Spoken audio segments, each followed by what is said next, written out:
Picture this: a pregnant woman, humiliated at a charity gala in front of 500 guests. Her husband and his mistress dump food on her head while cameras capture every second. The video goes viral. She loses everything: her marriage, her savings, nearly her life during childbirth. But this isn't just another revenge story. This is about a woman who discovered that justice comes with a price. And happy endings are never as simple as they seem. If you believe in second chances and messy redemptions, hit that like button, drop a comment below, and subscribe, because Claire's journey will challenge everything you thought you knew about survival and love. Let's begin. The crystal chandeliers of the Grandview Hotel ballroom cast golden light across 500 guests dressed in black tie perfection. Claire Donovan smoothed her hands over her white maternity gown, trying to ignore the tightness in her lower back. At 7 months pregnant, she shouldn't have been there at all. But Brett had insisted. "You need to show your face," her husband had said that morning, adjusting his tie in their bedroom mirror. "People are starting to talk about why you never attend company events." Claire had wanted to argue. She taught high school art to 28 students who needed her energy more than Brett's corporate colleagues needed small talk. But the look in his eyes, that familiar coldness, had silenced her. Now she stood at the edge of the ballroom, watching Brett laugh with a woman in red, Vanessa Sterling. The name had come up in conversation 3 months ago, then 6 times, then too many to count. "Claire, you look exhausted." Jenna Walsh appeared at her elbow, her best friend's face creased with concern. "Want me to fake a medical emergency so we can leave?" "I'm fine," Claire lied, though her feet screamed inside the borrowed heels. "Brett says the speeches start soon, then we can go." But Jenna wasn't looking at her anymore. She was staring across the ballroom where Vanessa had draped herself over Brett's arm, her crimson dress a stark contrast to his black tuxedo. The speeches began. Claire stood near the back, one hand supporting her swollen belly. Brett was called to the stage to accept an award for his department's performance. He spoke about teamwork, dedication, and sacrifice. The words rang hollow. When he stepped down, Vanessa intercepted him with 2 glasses of champagne. Claire watched them toast, watched Vanessa lean close to whisper something that made Brett throw his head back in laughter. Then Vanessa turned and locked eyes with Claire across the crowded room. What happened next would be replayed on social media millions of times. Vanessa walked straight toward Claire, her smile sharp as broken glass. In her hand, she carried a full glass of red wine. "Claire, Vanessa said loudly, drawing the attention of nearby guests. "I've been meaning to tell you how brave you are. Wearing white at 7 months pregnant? So bold." Before Claire could respond, Vanessa stumbled, her wine glass tilting forward in an arc that seemed to happen in slow motion. The red liquid splashed across Claire's chest, staining the white fabric like blood. Gasps rippled through the crowd. Cell phones appeared, recording. Claire stood frozen, the cold wine soaking through to her skin. "Oh my God," Vanessa cried, her hands flying to her mouth. "I'm so sorry, I'm so clumsy." But her eyes weren't sorry, they were gleaming. Brett pushed through the crowd. For one desperate moment, Claire thought he would defend her, comfort her, do something to make this humiliation bearable. Instead, he grabbed a plate of pasta from a passing waiter's tray. "You know what, Claire," Brett said, his voice carrying across the now silent ballroom. "You've been making scenes for months, complaining about everything. Maybe this will cool you off." He dumped the entire plate over her head. Marinara sauce dripped down her face. Noodles clung to her hair. The ballroom erupted in shocked murmurs and the relentless clicking of camera phones. Claire's knees buckled. She clutched her belly, feeling a sharp pain radiate through her abdomen. The baby. Oh God, the baby. Through the blur of tears and humiliation, she saw a figure moving toward her. Owen Blackwell, a tech billionaire she vaguely remembered from college, was removing his jacket. He draped it over her shoulders, his face carved from stone. What kind of man humiliates the mother of his child? Owen's voice cut through the chaos like a blade. Brett sneered. "Stay out of this, Blackwell. This is between me and my wife." "Not anymore, it isn't," Owen said quietly. He turned to Claire, his expression softening. "Let's get you to a hospital." As Owen guided her toward the exit, Claire caught one last glimpse of Brett and Vanessa. They were already turning away, back to their champagne and laughter, as if she had never mattered at all. The pain in her abdomen intensified. Claire pressed a hand to her belly, whispering apologies to the baby she prayed would be okay. Outside, Owen's driver pulled up in a black SUV. As they sped toward the hospital, Claire finally allowed herself to break. Sobs racked her body, each one sending another wave of pain through her core. "Breathe," Owen said gently. "Just breathe. You're going to be okay." But Claire knew the truth. Nothing would ever be okay again. The hospital room smelled of antiseptic and fear. Claire lay in the bed while Dr. Helen Parrish moved the ultrasound wand across her belly. The rhythmic thump of the baby's heartbeat filled the room, the most beautiful sound Claire had ever heard. "Baby looks good," Dr. Parrish said, though her expression remained serious. "Heart rate is strong, no signs of distress. But Claire, stress like this is dangerous. You're at high risk for premature labor if this continues." Jenna stood by the window, arms crossed, fury radiating from every line of her body. "I have video of the whole thing. Everyone does. That bastard assaulted you in front of 500 witnesses." Owen, who had waited in the hallway during the examination, appeared in the doorway.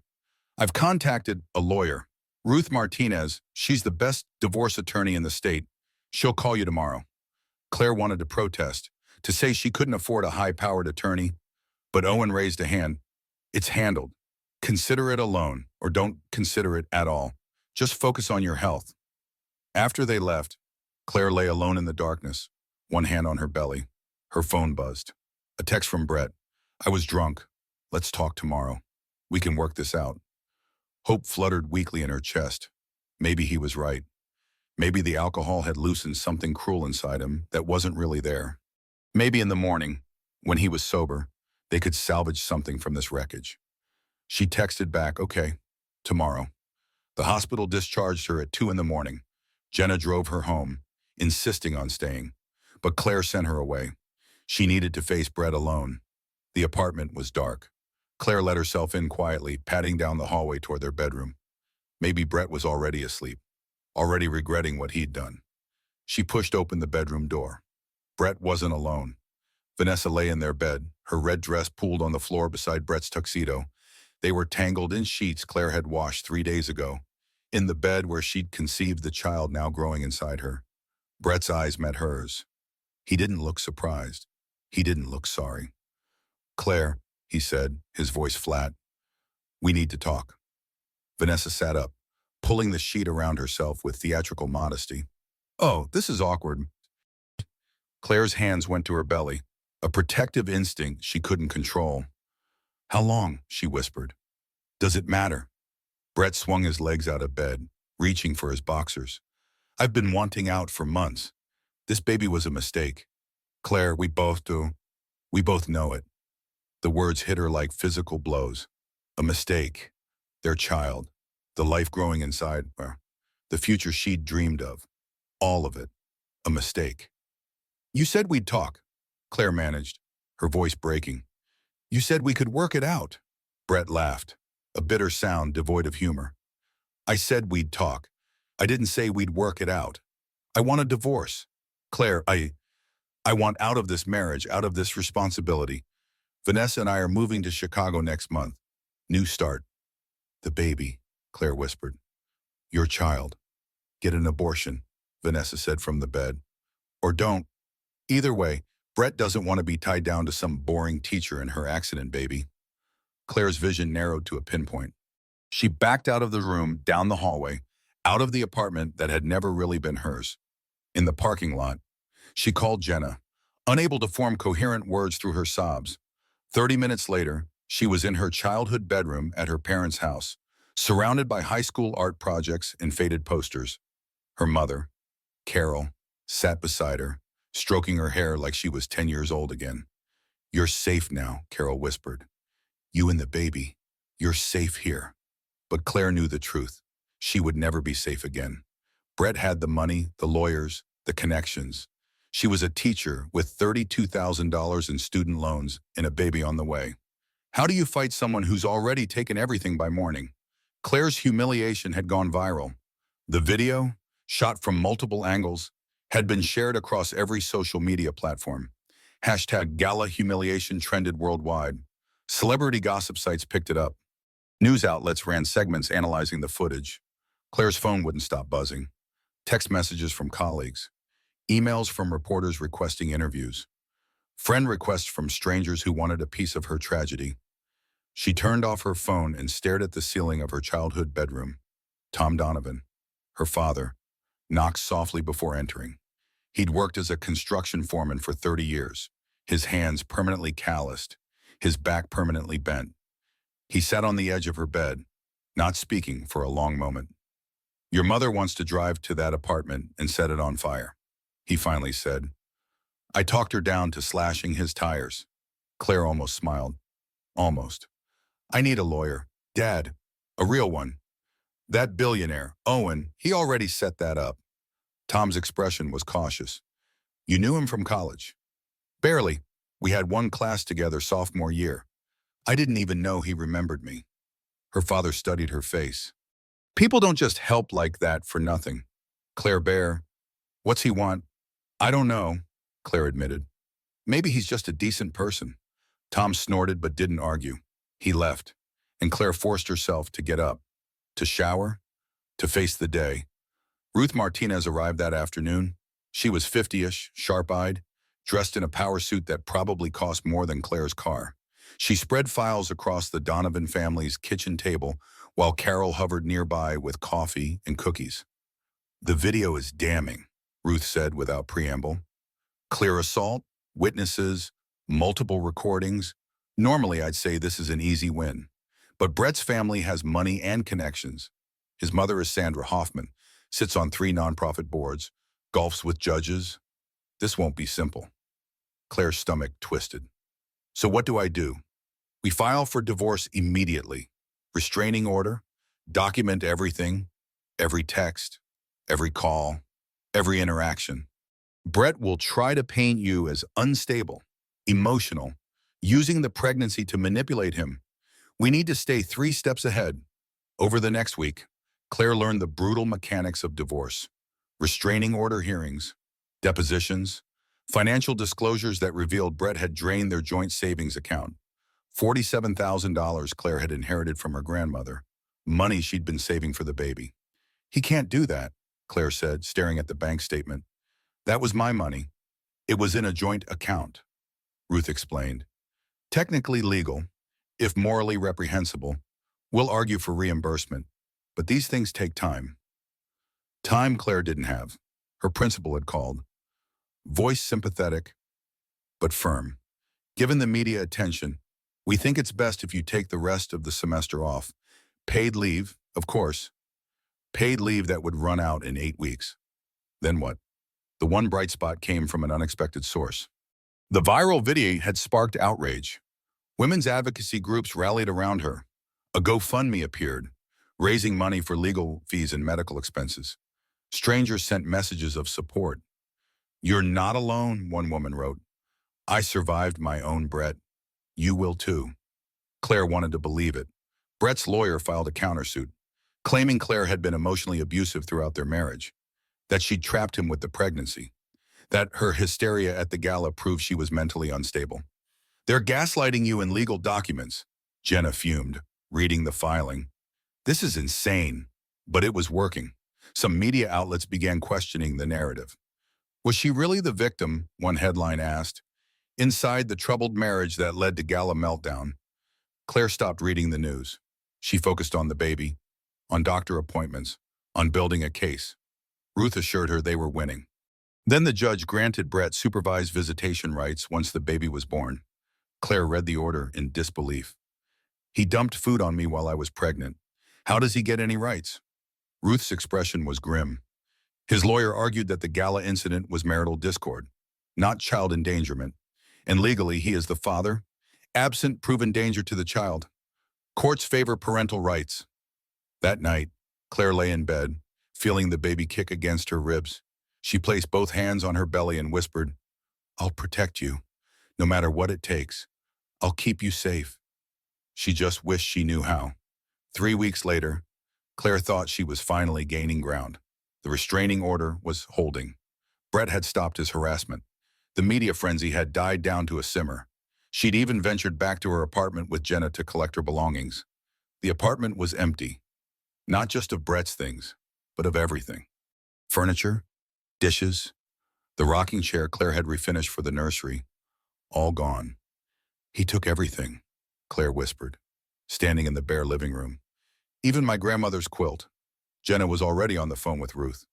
Can he do this? Just take everything. Apparently, he could. Marital property, contested ownership. He said, she said, more legal battles that would take months to resolve. Claire loaded her clothes and a few salvaged items into Jenna's car. As they pulled away, she didn't look back. But the worst was yet to come. That night, Claire woke to sharp pains radiating through her abdomen. She called out for her mother, who rushed her to the hospital. Dr. Parrish met them in the emergency room, her face grave. You're in premature labor, she said, at 32 weeks. We need to stop this if we can. They pumped Claire full of medications to halt the contractions. It worked. Barely. She lay in the hospital bed, monitors beeping, feeling utterly defeated. Owen visited the next morning, carrying flowers and a book of baby names. Thought you might need a distraction, he said quietly. Why are you doing this? Claire asked. You don't owe me anything. Owen sat in the chair beside her bed. Do you remember Introduction to Philosophy Professor Brennan's class, sophomore year? Claire nodded slowly. You sat in front of me every Tuesday and Thursday. You'd come in with coffee and an extra muffin. You'd put the muffin on my desk without saying anything. I was broke. Working 3 jobs, barely eating.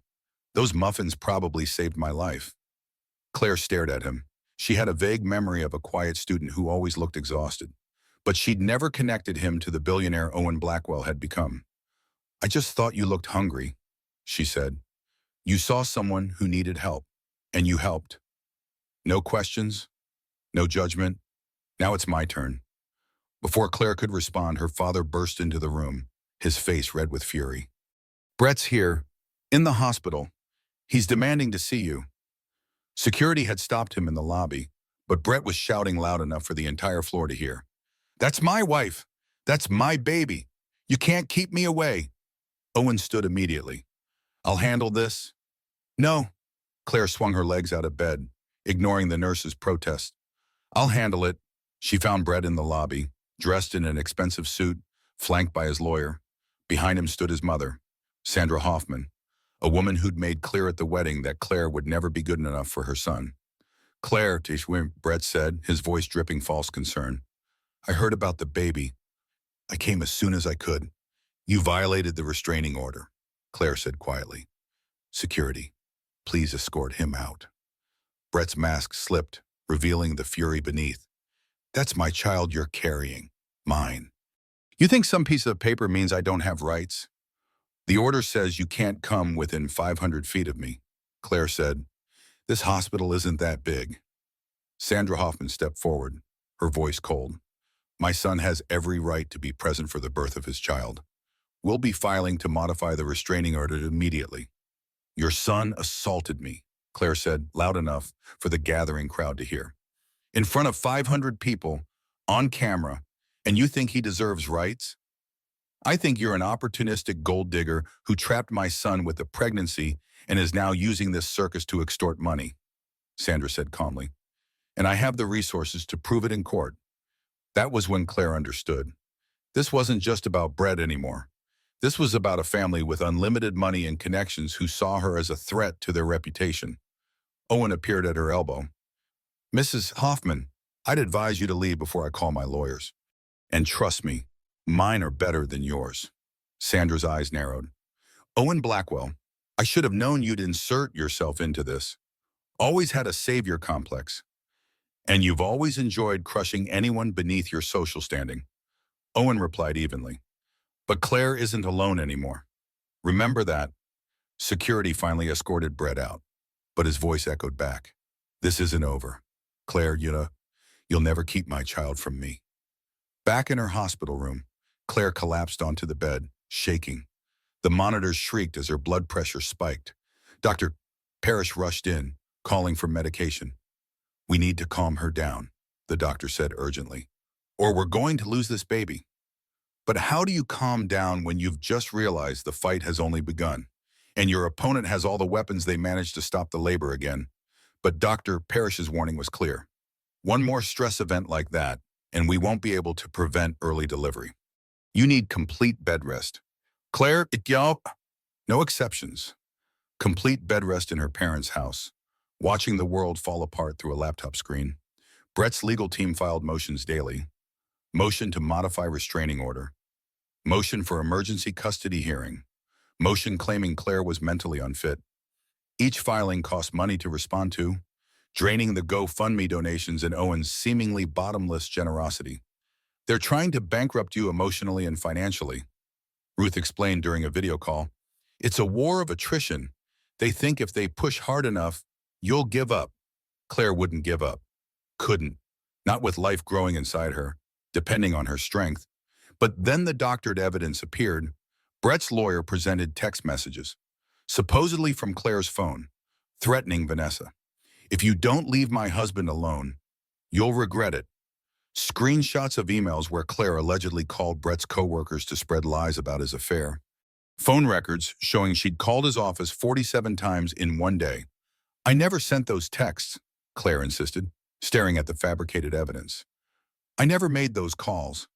I know how, Ruth said grimly. But proving they're fake will require a forensic investigation that costs $50,000, money we don't have. The tide began to turn. Media outlets that had championed Claire now questioned her stability. Was she obsessed with her husband? One article asked. Friends say she couldn't let go. What friends? Claire had no idea who they'd interviewed, but the damage was done. Then Vanessa gave a tearful television interview. Claire threatened me multiple times, she claimed, dabbing at dry eyes. I was terrified. Brett was trying to end his marriage honorably, and she just wouldn't accept it. The gala incident. That was after months of her harassment. We'd all had enough. Liar, Jenna shouted at the television screen. She's lying.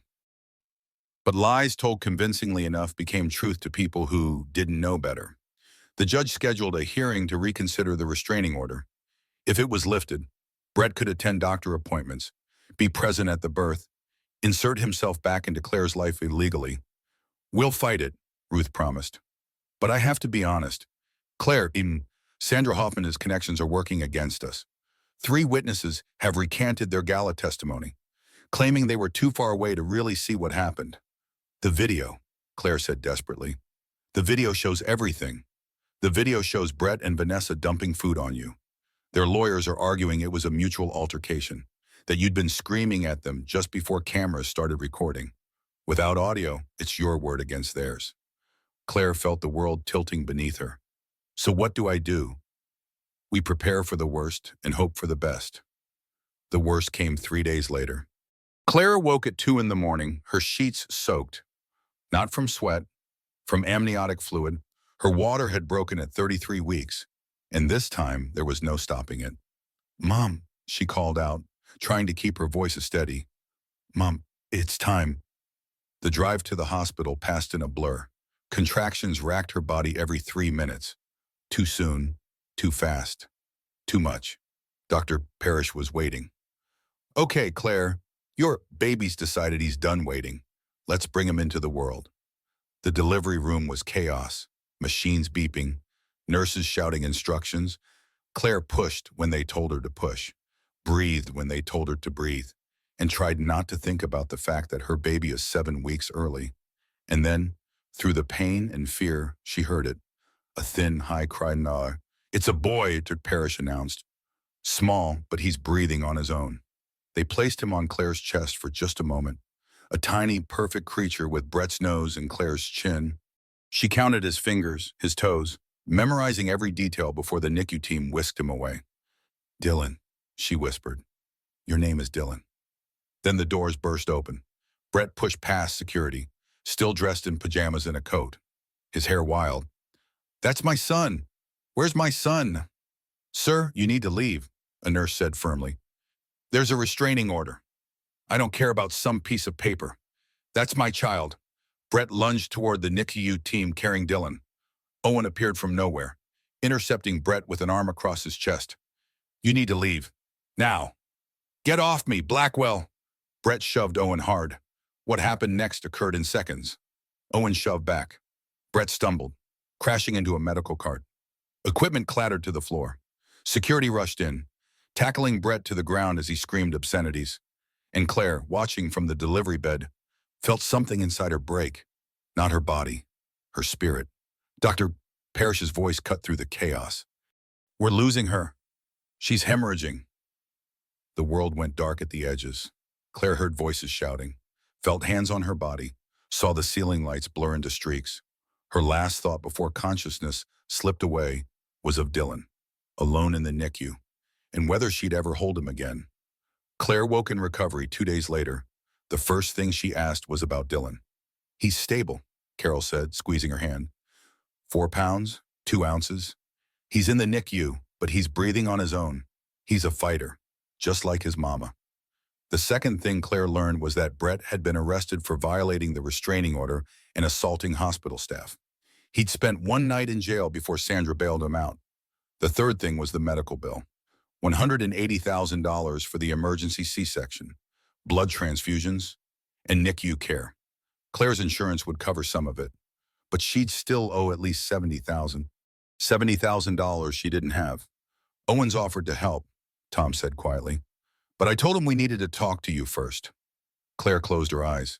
She was drowning in debt to a man she barely knew, whose motives she couldn't fully understand. But what choice did she have? Tell him thank you, she whispered, and that I'll pay him back somehow. The next week passed in a haze. Claire was discharged but had to leave Dylan in the NICU. She visited every day, sitting beside his incubator, speaking softly about the life they'd have together when he came home. But home was her childhood bedroom. Her teaching position was still suspended. Her savings account was empty. And Brett had filed for full custody. The custody petition arrived via courier. Claire read it in disbelief, Ruth beside her. He's claiming your instability endangered the baby. Ruth explained. The premature birth, the hemorrhaging. He's arguing it was caused by your emotional volatility and poor decision-making. I almost died, Claire said numbly, because he violated the restraining order and attacked people in my delivery room. I know, but his lawyers are spinning it as you creating a stressful situation by involving Owen Blackwell, by fighting the divorce, by refusing to co-parent reasonably. Co-parent, he dumped pasta on my head while I was pregnant. Ruth's expression was sympathetic but realistic. The judge reviewing this case plays golf with Sandra Hoffman. I'm not saying it's decided, but we're fighting uphill in muddy shoes. That night, Claire found her mother crying in the kitchen. Carol tried to hide it, but her red eyes gave her away. Someone spray-painted our garage, Carol admitted. Called you horrible names. And they slashed 3 of your father's truck tires. Horror washed over Claire. Brett, we don't know. Police say without proof, there's nothing they can do. Claire wanted to scream. Instead, she went to her room and stared at the ceiling, feeling the weight of everything crushing her chest. The next day brought worse news. Jenna's car had been set on fire in her apartment parking lot. Total loss. Security footage showed a figure in a hoodie, face obscured, using an accelerant and walking calmly away. It's him, Jenna said, her voice shaking with fury. It has to be him. But again, no proof. Brett had been at his mother's house that night, with witnesses. Claire sat in the NICU beside Dylan, holding his tiny hand, and whispered, I'm sorry, I'm so sorry I brought you into this mess. The lowest moment came on a Tuesday evening. Claire had gone to the hospital chapel, needing a quiet place to think. She wasn't particularly religious, but the silence felt holy. I don't know what to do, she said to the empty room. I'm out of money, out of options, out of strength. Maybe Brett should take him. Maybe Dylan would be better off with a father who has resources instead of a mother who has nothing. The thought horrified her even as she spoke it. But wasn't it true? What could she offer Dylan except love? Love didn't pay medical bills.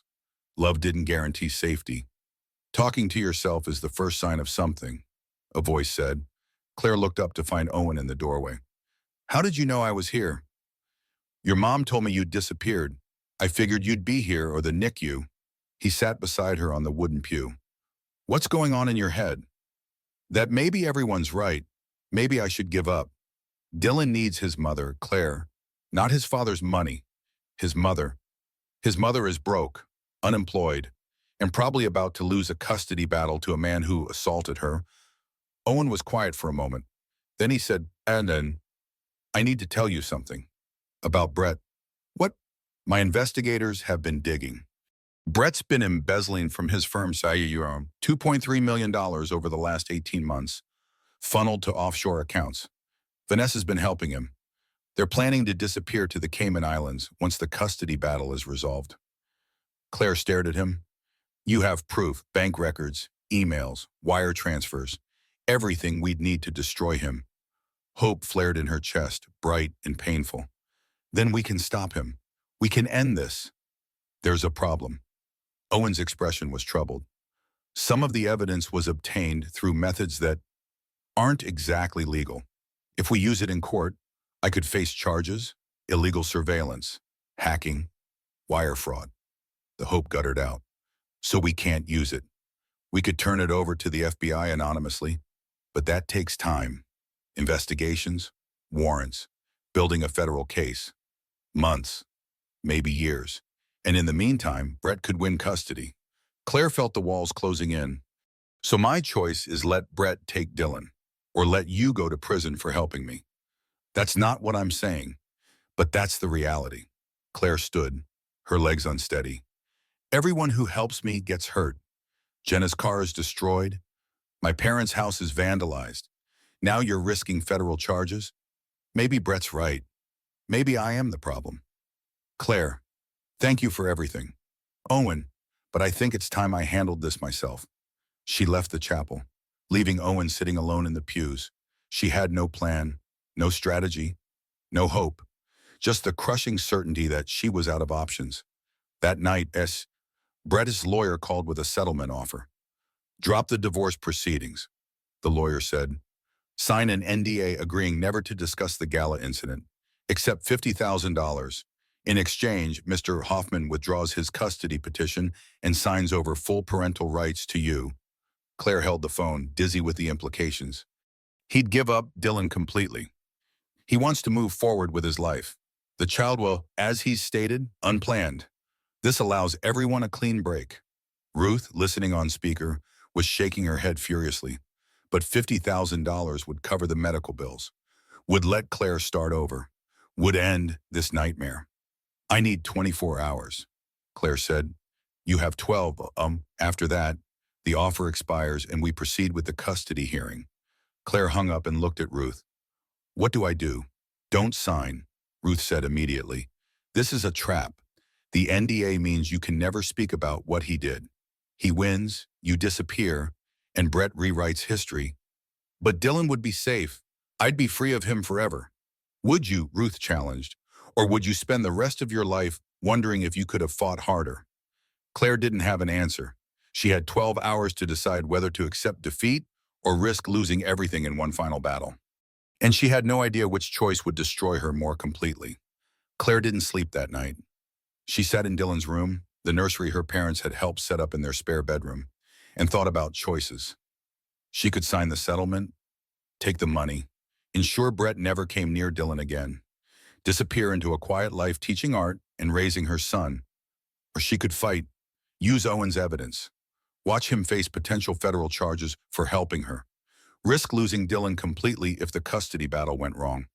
Both options felt like defeat. At 4 in the morning, her phone buzzed. A text from an unknown number. Check your email. Claire opened her laptop. The email contained a single attachment, a video file. She clicked play. The footage showed Brett and Vanessa in what appeared to be Brett's office.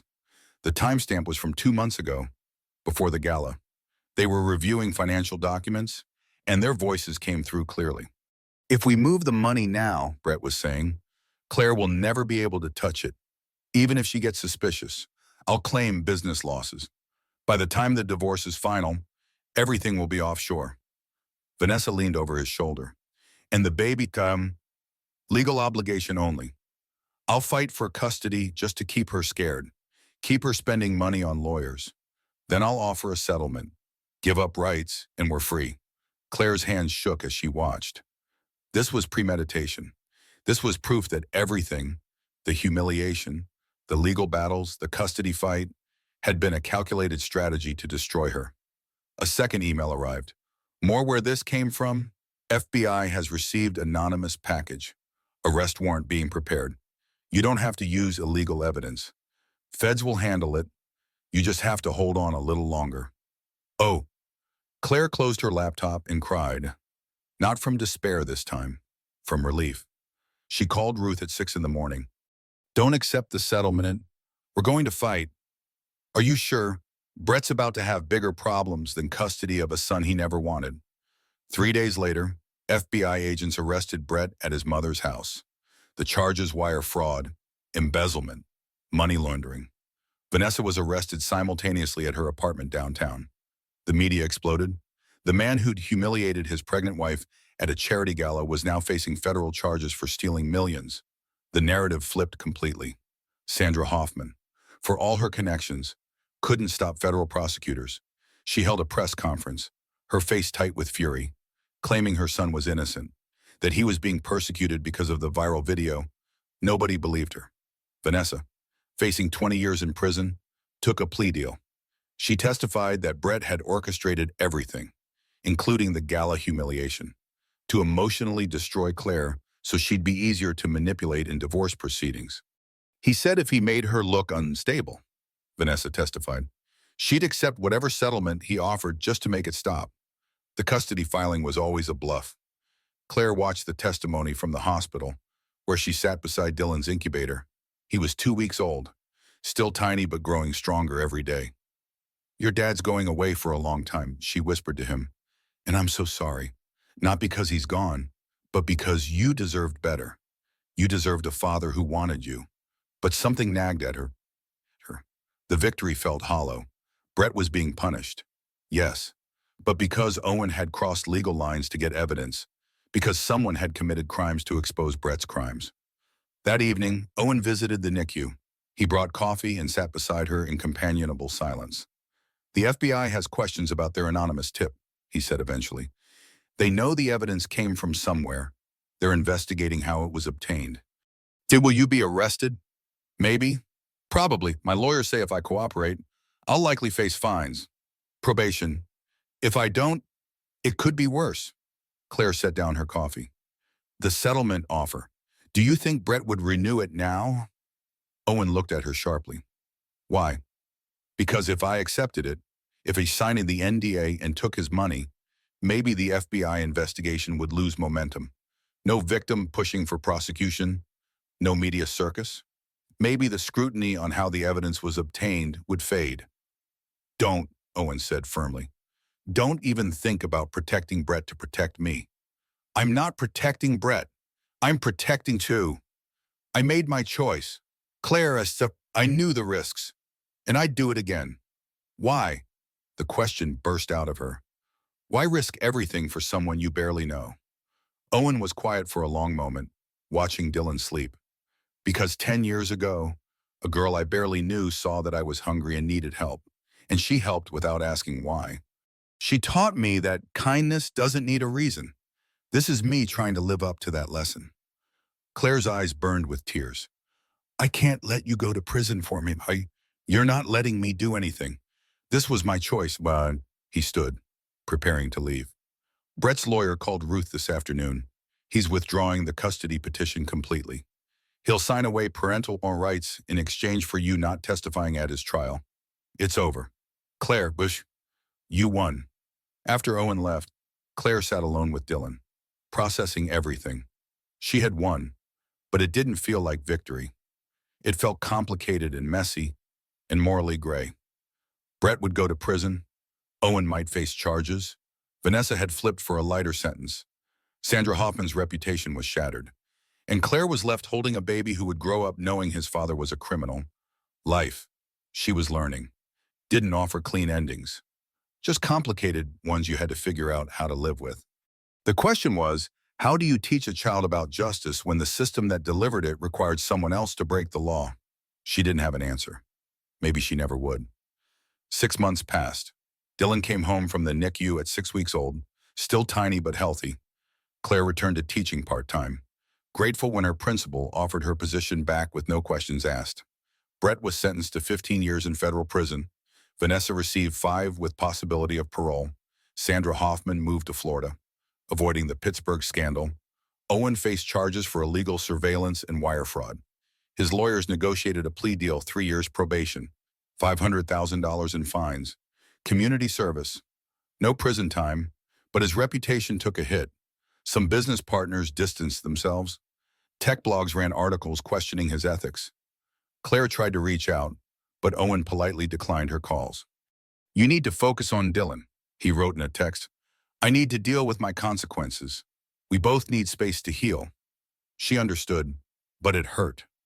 Owen had saved her, and now he was dealing with the aftermath alone. Life settled into a routine. Claire taught her high school art students, came home to her parents' house, cared for Dylan, and tried to rebuild some semblance of normalcy. The viral video still circulated occasionally, but the intensity had faded. She was no longer that pregnant woman, just Claire Donovan, single mom and teacher. Then, on a Tuesday in March, Owen called. "I need to talk to you," he said. "In person? Are you free Saturday?" They met at a coffee shop near her parents' house. Dylan was with Carol for the afternoon. Claire arrived nervous, unsure what Owen wanted to discuss. He looked different, tired, older. The easy confidence had been replaced by something more weathered. "How are you?" she asked. "Surviving?" He smiled faintly. "Johan, same." They sat in awkward silence for a moment. Then Owen said, "I owe you an apology." "For what?" "For making choices about your life without asking you. For obtaining that evidence illegally. For putting my judgment above yours. I told myself I was helping, but really I was trying to be a hero. And heroes don't break the law to save people." Claire stirred her coffee, choosing words carefully. "You saved me, Owen. And yes, you broke laws to do it. I've spent 6 months trying to figure out how I feel about that. And I think I'm grateful and uncomfortable in equal measure. You gave me my life back, but you paid a price I never asked you to pay." Owen nodded slowly. "Fair. But," Claire continued, "I've also realized something. We all make compromises with our ethics. Brett compromised his by choosing cruelty and theft. You compromised yours by choosing illegal surveillance to stop him. I compromised mine by accepting help I couldn't afford to refuse. None of us are clean in this. We just did the best we could with impossible choices." That's a generous reading. It's an honest one. Claire met his eyes. "So where do we go from here?" "I don't know," Owen admitted. "I came to apologize and to tell you I'm stepping back. You need to build your life without someone who made decisions for you. You deserve that independence." "What if I don't want you to step back?" Owen looked surprised. "Claire, I'm not saying I want some fairy tale romance," she said quickly. "I'm saying I want to be friends. Real friends. Where we're honest about the complicated mess we're both in. Where you stop trying to save me and I stop feeling guilty for needing help. Where we figure out what comes next together. I don't want to complicate your life more. My life is already complicated." But Dylan smiles now. And when he does, I think about the fact that he's alive and safe in mine because you broke some rules. I can't regret that, Owen. "I won't." They talked for 2 hours, laying bare fears and failures. Owen admitted he'd used helping Claire as a way to avoid dealing with his own loneliness. Claire admitted she'd been so focused on survival, she hadn't processed the trauma. "I think we both need therapy," Claire said eventually. "Definitely therapy." Owen agreed. Before they parted, Claire said, "Dylan should know you, not as some distant benefactor, but as the person who helped when it mattered. Will you come to dinner this weekend? Meet him properly." Owen hesitated, then nodded. "I'd like that." Saturday dinner at the Donovan house was chaotic. Dylan spit up on Owen's shirt. Carol told embarrassing stories about Claire's teenage years. Tom grilled Owen about his business ethics until Claire kicked her father under the table. But it felt real, messy and complicated and real. As Owen was leaving, he paused at the door. "Thank you for giving me another chance." "Thank you for caring enough to risk everything," Claire replied, "even if it was ethically questionable." They both laughed, And for the first time in months, Claire felt something like hope. Not the naive hope she'd had at 24 when she married Brett, believing love conquered all, but a harder, wiser hope forged through trauma and survival. The hope that said life will hurt you, people will fail you, and you'll make mistakes trying to fix things. But you can still build something good from the wreckage if you're willing to be honest about the mud. Claire and Owen fell into an unlikely friendship. He visited twice a week, always bringing ridiculous gifts, a onesie with coding jokes, a mobile that played classical music, books on raising emotionally intelligent children. You know he's 8 months old, right? Claire said, holding up a book titled Teaching Your Toddler's Philosophy. It's never too early to start thinking about the meaning of existence, Owen replied seriously, then broke into a grin when Dylan grabbed his finger. But the friendship existed in a strange liminal space. Claire was attracted to Owen. She'd be lying if she denied it, but the power imbalance felt too vast. He'd paid her legal bills, her medical bills, saved her from financial ruin. How could she separate genuine feelings from gratitude? Jenna, ever blunt, confronted her one afternoon while they watched Dylan play with blocks. "You're in love with him," Jenna said flatly. "I'm grateful to him. Gratitude doesn't make you blush when he texts. Love does." Claire threw a pillow at her. "It's complicated. Everything in your life is complicated. That doesn't make it less real." But Claire couldn't shake the feeling that starting a relationship with Owen would be building on an unstable foundation.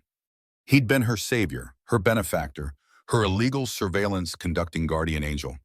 Could he be her partner without those power dynamics poisoning everything? Owen, for his part, seemed content with friendship. He never pushed for more, never hinted at deeper feelings, which made Claire wonder if she'd imagined any attraction on his side. Then, on Dylan's first birthday, Owen brought a gift that changed everything. It was a framed photograph of Claire from their college philosophy class. She was laughing at something, a coffee cup in one hand, completely unaware she was being photographed. "I took this," Owen admitted. 10 years ago, I was trying to figure out how to talk to you, and I kept chickening out. So I took this picture instead, planning to use it as an excuse to start a conversation. But I never had the courage." Claire stared at the photo, then at Owen. "You've had this for 10 years. I'm not proud of how pathetic that is. Why are you showing me now?" Owen took a breath. "Because I need to be honest. I didn't help you just because of the muffins. I helped you because I've been halfway in love with you since I was 19 years old. And I need you to know that, even if it complicates things, even if you can never see me as anything but the guy who broke the law for you, I'm tired of pretending friendship is enough when it's not." Claire's heart hammered. "Owen, I'm not asking for anything," he said quickly. "I know the power imbalance makes this impossible. I know you might never trust that your feelings aren't just gratitude. I just needed you to know the truth." He left before Claire could respond, and she stood holding the photograph, her world tilted on its axis. Jenna found her an hour later, still staring at the picture. So he's been in love with me for a decade, and I have no idea what my feelings are," Claire said helplessly. "Yes, you do. You're just scared." "Of course I'm scared. What if I'm only attracted to him because he saved me? What if this is just trauma bonding?" Jenna sat beside her. "Or what if he's a good man who's been patient and kind, and you're allowed to love him without it being pathological?" "Claire, not everything in your life has to be a wound you're analyzing. Sometimes people just love each other." But Claire needed time.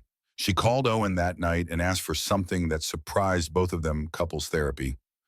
"We're not a couple," Owen said, confused. "No, but if we're going to become one-ish, I need help navigating the power dynamics. I need a professional to tell me if this is healthy or if we're both acting out trauma. Will you do that with me?" Owen was quiet for a long moment. "Yes, if it means there's a possibility of us. Yes." They spent 3 months in therapy sessions with Dr. Margaret Winters, a psychologist who specialized in relationships formed under traumatic circumstances. "This isn't uncommon," Dr. Winters explained during their first session. "Trauma can absolutely create intensity that feels like love, but it can also reveal genuine compatibility that existed before the trauma. Our job is to figure out which this is." They worked through uncomfortable questions about power, about gratitude, about whether Claire could ever feel like an equal partner, about whether Owen was seeking validation by being needed. It was hard, messy work. They argued. They cried. Owen admitted he'd always struggled with using money to solve problems because it kept people at a distance. Claire admitted she'd been attracted to Brett partly because she'd wanted rescue from financial insecurity, and she was terrified of repeating that pattern. The difference, Winters noted during one particularly difficult session, is that you're both aware of these dynamics and working to address them. That's significant. Week after week, they dissected their relationship. Dr. Winters pushed them to examine their motivations, their fears, their patterns. She made them practice difficult conversations about money, about boundaries, about the reality that Owen's wealth would always be part of their dynamic. You can't erase the power imbalance, Dr. Winters said bluntly, but you can be intentional about how you navigate it. Claire, that means asserting your independence, even when it's easier to accept help. Owen, that means respecting her choices even when you think you know better. They practiced saying no to each other. Owen offered to pay for Claire's car repairs. She declined and used her own savings. Claire asked Owen to babysit Dylan. He said no because he had work commitments. Small exercises in maintaining boundaries. 6 months after Owen's confession, Dr. Winters asked them a question that would determine everything. If Owen lost all his money tomorrow, would you still want to be with him? Claire didn't hesitate. Yes. Why was he? Because he makes me laugh, because he's patient with Dylan, because he listens when I talk about my students and actually remembers their names. Because when I'm with him, I feel like myself, not like someone who needs saving. Dr. Winters turned to Owen. If Claire told you she never wanted your financial help again, could you accept that? Yes. Owen said, it would be hard, but yes. Why would it be hard? Owen considered the question carefully. Because helping makes me feel useful. But I'm learning that being useful isn't the same as being valued. Claire doesn't need me to solve her problems. She needs me to stand beside her while she solves them herself. Winters smiled, the first genuine smile Claire had seen from her in 6 months. Then I think you're ready to try this for real. But on 2 conditions, Claire. You maintain financial independence, build your own savings, make your own choices. Owen, you respect those boundaries even when you want to help. Can you both commit to that? They could. Their first official date was appropriately awkward. Owen took Claire to a mid-range restaurant, not too fancy. At her insistence, they talked about everything except trauma, Brett and legal troubles. They discussed teaching, technology, whether pineapple belonged on pizza, Dylan's obsession with throwing food. It felt normal, wonderfully, beautifully normal. When Owen kissed her goodnight on her parents' porch, Claire felt something shift. Not gratitude, not trauma bonding, just the simple, complicated feeling of falling in love with someone who'd seen her at her worst and stayed anyway. This is going to be hard, she whispered. Everything worth having is, Owen replied, and for once, Claire believed in happy endings. Not the fairy tale kind, the real kind, built on therapy and boundaries and honest conversations about uncomfortable truths. The kind that acknowledged the messiness of how they'd gotten here while still choosing to move forward together. 1 year later, Claire stood in front of her high school art class, demonstrating color theory on a canvas. 28 students watched with varying degrees of attention. It was a Tuesday, ordinary and perfect. Her phone buzzed. A text from Owen. Dylan just said, Owen, clear as day. I'm crying. Could take down. Send help. Claire smiled. Owen had moved into his own apartment nearby, close enough to visit regularly, but maintaining the independence they'd agreed was crucial. He and Dylan had formed their own bond, built on silly games and bedtime stories. After class, her principal stopped her in the hallway. Claire, can we talk? Anxiety spiked. She'd been back for over a year, but part of her still waited for the other shoe to drop. I wanted to tell you before it goes public. Principal Adams said, we're naming you Teacher of the Year. The students nominated you. Every single one of your classes wrote letters. Claire felt tears prick her eyes. I don't know what to say. Say yes. The ceremony is next month. You'll need to give a speech. That evening, Claire sat with her parents and Owen, Dylan playing at their feet. She told them about the award, and Carol cried happy tears. My daughter, Tom said gruffly, always knew you were something special. I'm really not, Claire protested. I'm just a teacher who survived a nightmare. No, Owen said quietly. You're a woman who was publicly humiliated, who fought through a traumatic divorce and custody battle, who nearly died bringing Dylan into the world, and who still shows up every day to teach kids that art matters. That's not just survival. That's strength. The award ceremony was small but meaningful. Claire's students attended, some of their parents too. Jenna sat in the front row, cheering loudly. Owen held Dylan, who clapped at random intervals. When Claire took the podium, she'd prepared a speech about teaching, but standing there, looking at the faces of students who'd supported her through her darkest year, she changed course. A year and a half ago, she began, something terrible happened to me. Many of you saw the video. Some of you probably still have questions. I want to tell you that I'm not going to share all the details. Not because they're secret, but because I'm more than that one moment. She paused, gathering courage. I'm a teacher. I'm a mother. I'm someone who makes mistakes and needs help sometimes. I'm learning that accepting help doesn't make you weak. Fighting when you're scared doesn't make you brave. It just makes you human. Dylan squealed from the audience, and laughter rippled through the room. What I want you to understand, Claire continued, is that life will hurt you. People will fail you. You'll fail yourself sometimes, but that doesn't mean you're broken. It means you're alive and you're learning. The art we create in this classroom, it's not about perfection. It's about taking imperfect materials and making something meaningful anyway. She looked at Owen, at Dylan, at her students. So thank you for this award. Thank you for seeing me as more than my worst moment. And thank you for reminding me that sometimes the most beautiful art comes from the messiest process. The applause was thunderous. Afterward, students hugged her, parents thanked her. One girl, a quiet freshman named Emma, whispered, "My parents are getting divorced. It's really bad. But seeing you makes me think I'll be okay." Claire hugged her. "You will be, I promise." Driving home that night, Owen in the passenger seat and Dylan asleep in back, Claire felt something she hadn't felt in 2 years. Peace. "What are you thinking about?" Owen asked. "Happiness." Claire said, "How it's different than I expected." "How so?" "I thought it would feel light, easy, but it feels heavy in a good way. Like I'm carrying something precious that took work to build." Owen reached across the console and took her hand. "That's because it is." 3 months later, Owen asked Claire to marry him. Not at a fancy restaurant or on a beach, in her parents' living room, with Dylan playing with blocks and her parents pretending not to eavesdrop from the kitchen. "I know we said we'd take things so," Owen said, kneeling on the worn carpet. "And we can wait as long as you want. But I love you, Claire. I love Dylan. I love your weird family and your chaotic life. I want to build something permanent with you, something that acknowledges the mess we came from and still chooses the future."